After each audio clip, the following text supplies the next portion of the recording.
What is up, you guys? Welcome back to my channel. I'm Melinda, and for today's video I'm starting a series called Doing It Myself, where I do various DIY projects and tell you if you guys should do it yourself too. So without further ado, let's just get on with the video. Okay, so I'm going to be explaining this series and how it's gonna go. So I'm going to be doing different DIY projects, and I'm going to be taking into account how much time did it take, how much supplies, and how much money did I spend. And then after that, I'm going to tell you guys whether it's a good project or not a good project that you guys should do yourselves, because there are some DIY projects that are just a waste of your time, money, and just supplies as well. So you know what? Let's just start with the DIY. Okay, so for the very first DIY of this series, we are going to be doing string art. And I'll pop a picture up somewhere here. Hopefully I can do it. And this project does not take a lot of supplies, but it may take a lot of time. So you know what? Let's just get on to the supplies. Okay, so for this project, you are going to need some yarn, fairy lights, which are optional, push pins, pencils, so you can draw your design, and a design which is inside of this book. So that is pretty much all you need. It's not that much supplies and it's pretty cheap so far. Okay, so to get this project started, you are going to need to draw out your design on the wall, or if not, print out a template and push pin around the template, but I'm just going to draw around it because it's just easier for me. So let's just get started with that. 1 minute, 37 seconds later. I messed up. My mom's gonna kill me.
Gee, guys, another update. I put my lights on this part because I wanted to see if it was coming out, and it's coming out super nice.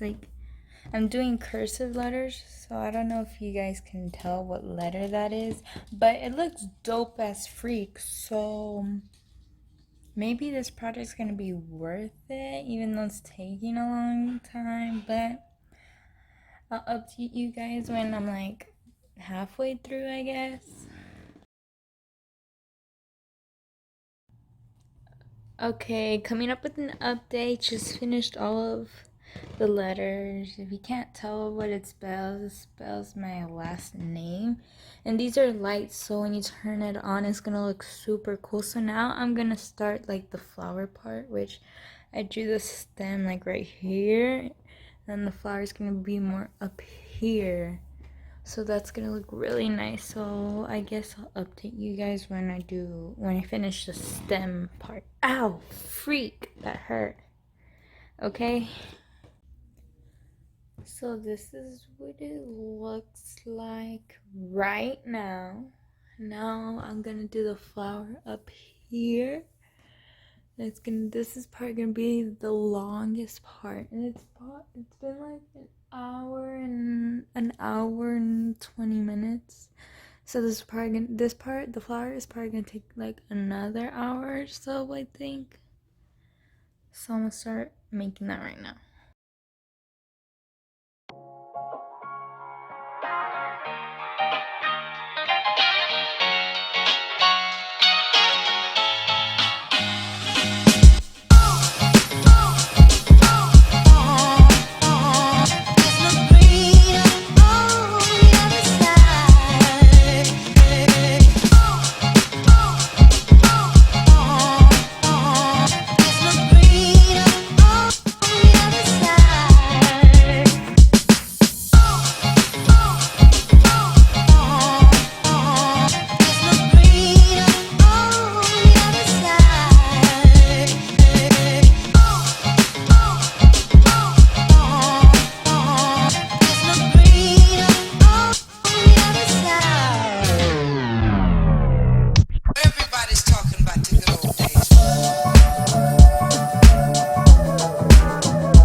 use 86 push pins. I use 23 inches of green yarn, 16 inches of purple yarn, and 10 inches of pink yarn.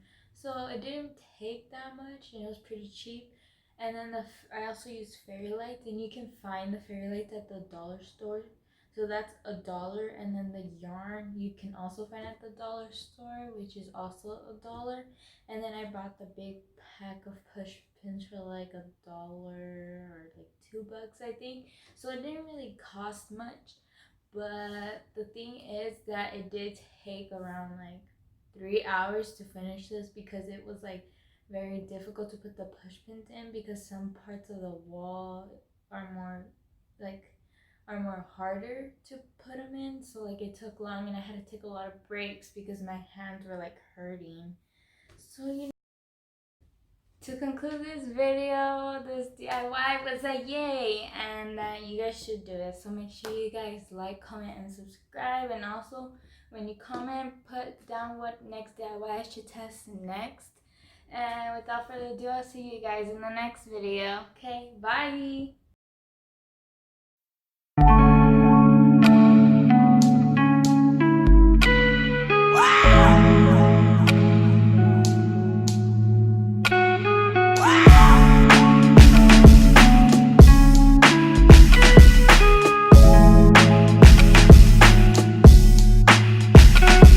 Sometimes I like slim, sometimes I like thick. Sometimes I combine and I like them slick. Them slick probably went over your head. Couldn't lay up, I just went over for head. Made her change of plans when she bent over the bed, and now she on the balcony.